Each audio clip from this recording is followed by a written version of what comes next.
Hi, this is Gary Zacharias, and I appreciate you joining me today with the Apologist bookshelf. Here's a book that I'm actually not finished reading it yet. It's called Clear Thinking in a Messy World. Ken Samples and Mark Perez are the authors.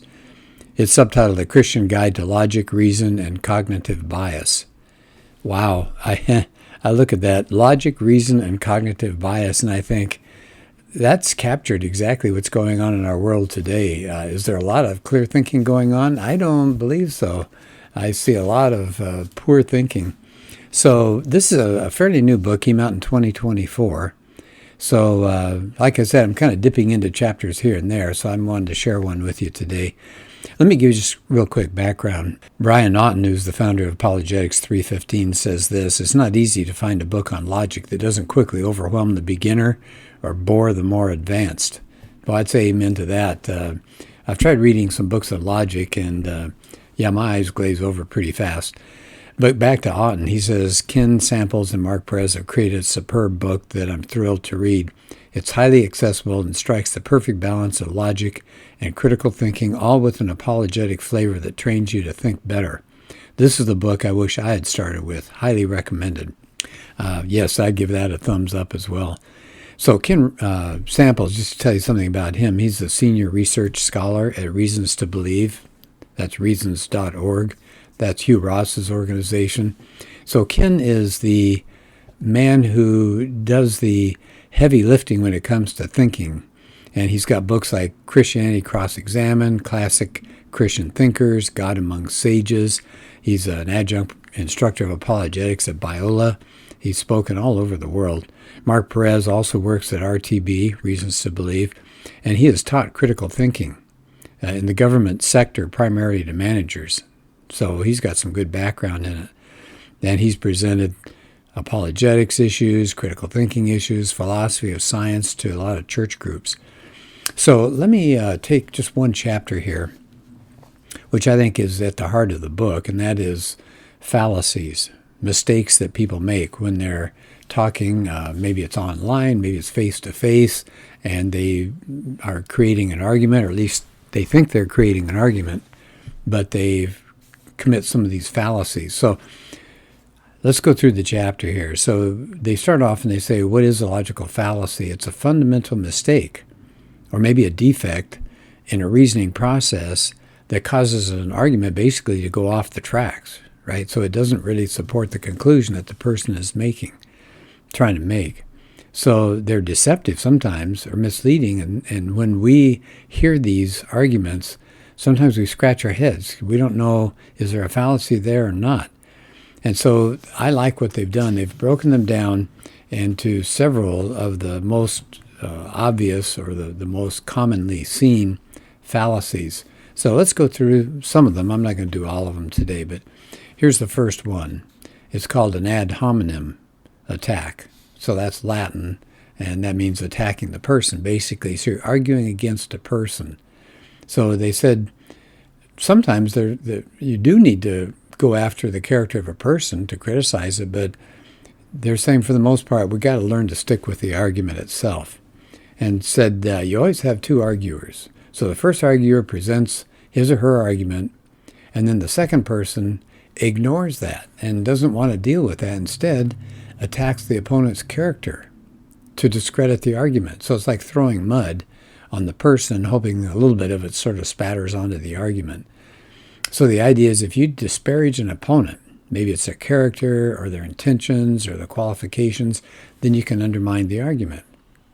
So it's rejecting an argument by criticizing the person presenting it rather than the argument itself. So you're attacking the person, not the argument. They said it goes wrong in a couple different ways. One, you have a responsibility. If you're going to argue, you have to respond to the content of the argument. A second point they bring out is a person's character is generally irrelevant to whether he has a good argument or not. I mean, heaven's sakes, we're all flawed people, but flawed people can present good arguments. They said here, even the devil himself is capable of cogent reasoning. So I like this book a lot because they don't just talk vague generalities about what these fallacies are. They give you examples. And so I like that because then you can say, oh, I see how it works. So here's example one. Now, it's going to go after Donald Trump, so don't get angry about that because they give a second example that goes after Joe Biden. So hang on. So here's example number one. So Donald Trump, he's argued it's in America's national interest to control its borders and to become energy independent. But Trump is a self-centered, petty, childish, bigoted, xenophobic guy, so you can ignore his arguments. Well, do you see how that attacks him and not his arguments about the border or about energy? Here's example two. President Joe Biden has said that America benefits from having that Affordable Care Act, that's Obamacare, to have that expand. And he argues the U.S. has to develop clean energy and get rid of carbon emissions. But Biden's mean-spirited. He's narcissistic. He's greedy. He's lazy. You can't take his arguments about health care and climate change seriously. So do you see, that also is an ad hominem attack. It's an attack on his character rather than his arguments. And I would suggest in both cases, whether it's Republican or Democrat, we saw a lot of that in the last election, didn't we? A lot of attacks against the person rather than the argument. So here's another example. Even though your arguments against abortion are shaped by your training, you're an obstetrician gynecologist, and you're a philosopher of bioethics, we can't trust you because you're a male. You're not a woman. So any argument you make about abortion carries no significance whatsoever. Now, do you see what they're doing again? They're attacking the person, in this case, the person's sex, and so you're going to throw out their argument. Here's another example. Well, you're pro-abortion, and you've been Surgeon General, and you've been a professor of bioethics, but you're a politician from a blue state, right? Well, a Democratic state. So it's just your best interest politically to be pro-choice. So your arguments are shaped by your political calculations. Well, that may not be the case at all, but you see, you're attacking the person's politics and where the person comes from rather than the argument itself. So we see a lot of that. Okay, so again, what I like about the book is after telling you what a fallacy is, giving some examples, and instead of jumping onto a new fallacy, the authors slow down. They say, a section here, they call it considerations and advice. So they said there are times where you would want to criticize a person's character, like maybe the courtroom. So jurors need to know if a witness has been found guilty of perjury in the past. Okay, that makes sense. But they said unless character is directly relevant, you should not be doing personal attacks. So when you disagree with someone, it's kind of easy to go after the person rather than the argument. But they said that's part of humankind's moral flaws, isn't it? It's our own brokenness. So they said as forgiven sinners, Christians aren't immune to do name-calling, but we've got to steer clear of it when we're in a debate that involves intellectual concentration and moral discipline. So we need to stay focused, they say, on the central argument under discussion. So I think that's really good. Well, what if you're the recipient of an ad hominem attack when you're involved in a debate? I think this is really good. They said resist the temptation to respond back in kind. Clearly identify the irrelevant attack. Then you can refocus by getting the discussion back on topic. So I can give you an example of that. In some of my past podcasts, I've made claims. Well, I haven't made the claims. The authors have made the claims because I'm just reporting on what they say in their books. But anyway, I've had people responding and in print calling me stupid and a liar and all sorts of things. And so I think that's interesting. They don't back it up. They just do name calling, right? So that's part of an ad hominem attack. So we have to kind of get beyond that and not give in and start lashing out. Here's a second kind of fallacy. It's called ad populum. That's the appeal to the people. So the ad populum fallacy ignores the argument and it plays on human psychological needs instead. So the weight of, and so what they do is they say, well, a lot of people feel this way, so it must be right. But they point out that just because popular opinion is in favor of argument doesn't mean that argument is reasonable or true. So here are the types of these ad populums, these appeal to the people. One we've heard of a lot. It's called the bandwagon variety. And so you can exploit the enthusiasm of a crowd. So you're kind of playing to the multitude out there. So the idea is, hey, everybody's doing it. You should too. So here's an example. In fact, a couple. The patriotic speeches of our Führer, Adolf Hitler, are attracting throngs of Germans in the public square. The massive crowds respond to him with Heil Hitler. The approval of National Socialism by 40 million German citizens can't be wrong. Well, of course, you can see the problem there, and we've seen that since then, obviously. Just because somebody gets a big following doesn't mean that what they say is true. Here's another example. Well, we've got more and more people using illegal street drugs, so there must not be anything wrong with them. Everybody's doing it. Well, that's just appealing to popularity rather than truth. Here's another kind of appeal to the people. It's an appeal to tradition. So here's an example. The Pledge of Allegiance has been recited in schools for decades. Now, the student stands there and places his or her right hand over the heart.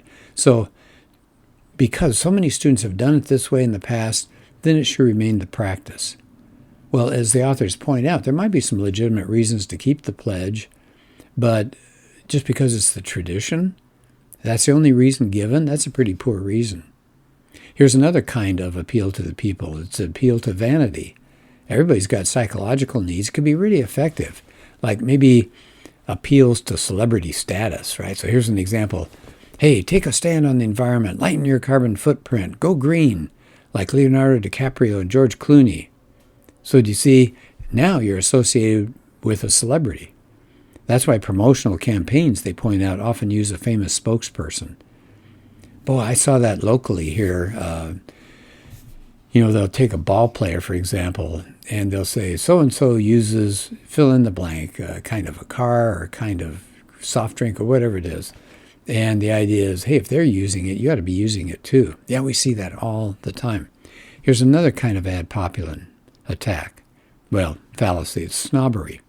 So it plays on our need to feel special and elite and superior. So here's an example. A theologically reformed person, a Calvinist in other words, has to be both spiritually reflective and courageous enough to challenge certain doctrinal positions that most other Christians hold dear. Therefore, Reformed theology will always be a select minority view. Now, do you hear what's going on there? Would you like to be part of the select? Would you like to be the elite? Then you ought to be theologically reformed. Notice it's not saying that's the better argument. It's just appealing to our vanity and snobbery. Yeah. Here's another example. Atheism has never been a popular belief among the masses. If you want to be an atheist, you have to be fiercely independent and an intellectual. It takes brains and guts to challenge the consensus concerning the biggest philosophical question of life. Well, there you go. There's elitism again. You want to be fiercely independent, you want to be seen as an intellectual, then you ought to be an atheist. So that's called the appeal to the people, or ad populum. And again, they offer some advice afterwards. They said, regarding that bandwagon thing, said sometimes there actually is a reason to think that if a lot of critically minded sources all affirm something, maybe they're correct. So they give an example. Most financial advisors strongly recommend keeping a diversified financial portfolio. Therefore, it's probably a good idea to do that with your investments. So, sure, in this case, you got a majority of the advisors seem to agree on that. And these are people who are not just numbers of people, but these are people who are in the field itself. So they said, just be on the guard for raw, emotional, manipulative appeals to passions and prejudices. Excuse me. So you can't justify the truth of a claim just based on counting up bodies. I got 20 people who agree with me, so I must be right. So, as they say, opinion polls are not the arbiters of truth. Yeah, amen to that. Here's another kind of false appeal, fallacy. It's an appeal to an unqualified authority. So in our lives, we all trust authorities to some extent, don't we? When it comes to medicine and science and law and things like that. Of course, I think about COVID. We listened to a lot of authorities and come to find out some of what they were saying was just based on making up stuff. So I think we've kind of lost a little bit of our interest in what authorities have to say. But I mean, for the most part, When we're dealing with medicine or scientific things, we will trust some of these authorities, especially somebody who's genuinely in the field. Now, I'm going to give an example, and then I'll tell you their examples. The scary part about appealing to an unqualified authority. So here's an example. A man named Richard Dawkins. Now, he's an atheist, and he said at one time that Jesus did not exist. Now, Dawkins has degrees. He's very famous. He's a good speaker. And so a lot of people said, well, look at that. Here's an authority. And he doesn't think Jesus lived. Yes, but Richard Dawkins is not authority in any theological issue. He has no degree in Bible studies or anything like that. He's a biologist.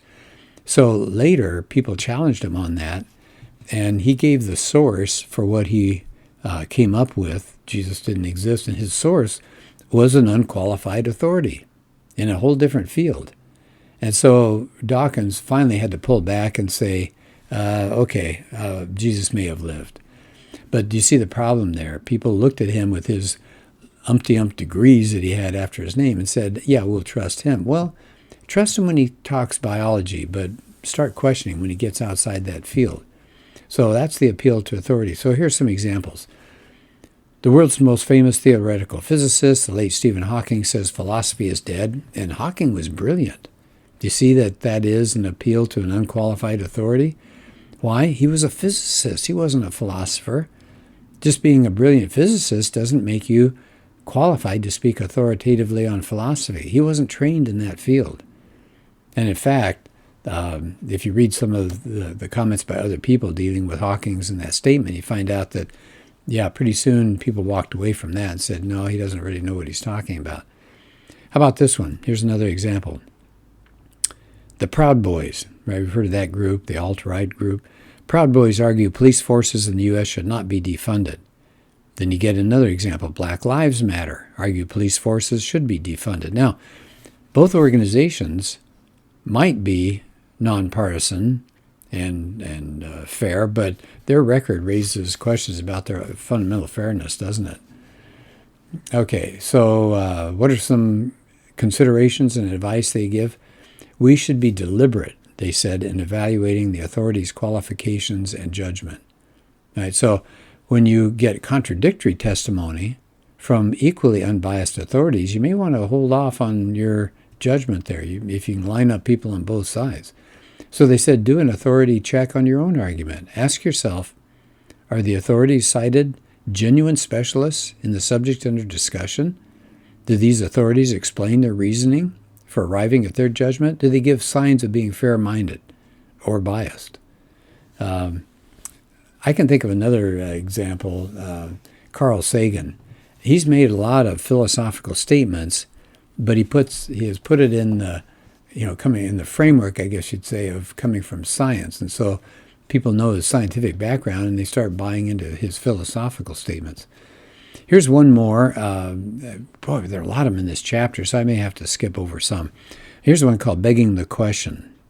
So instead of supporting an argument with your reasons, your facts, your evidence, so if you're begging the question, it's also called circular reasoning, it assumes a conclusion, but it hasn't been proved. It just assumes the conclusion.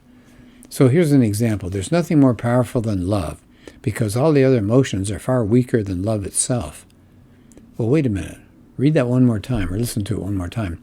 There's nothing more powerful than love. That's the claim. Now here's the proof, supposed proof. Because all the other emotions are far weaker than love itself. But that just restated the thesis, didn't it? So they just repeated the same thing again. So the conclusion was disguised. It was just the same as what they started out with. So be careful on things like that. Here's some more examples. Murder is a great ethical violation. In light of this, we can conclude that abortion is a great ethical violation. But you see what's happened there? Murder is an ethical violation. Therefore, abortion is an ethical violation. Well, what are you doing? You're saying abortion is murder, right? So you got to prove that first before you can come up with the idea that abortion is an ethical violation. Here's another one. I assure you the perpetrator will be granted a fair and judicious trial before he's given the lethal injection. Ooh. What's that saying? a fair and judicious trial, but he's going to be found guilty, right? So that's kind of making an early determination there. How about an example here? The death penalty for murder is moral because it's morally right to punish people who kill innocent people by taking their lives in turn. Well, that's just said the same thing. The death penalty for murder is moral because you can kill people for taking the life of somebody else, but that was the claim. It didn't prove it. Here's another example. All the great philosophers are atheists. If they believed in God, they wouldn't be great philosophers. If they weren't atheists, they wouldn't be great philosophers. No, doesn't work either, does it? So at the end of that section, they also have considerations and advice. They said it's not circular reasoning if you come up with arguments for a conclusion that you happen to believe.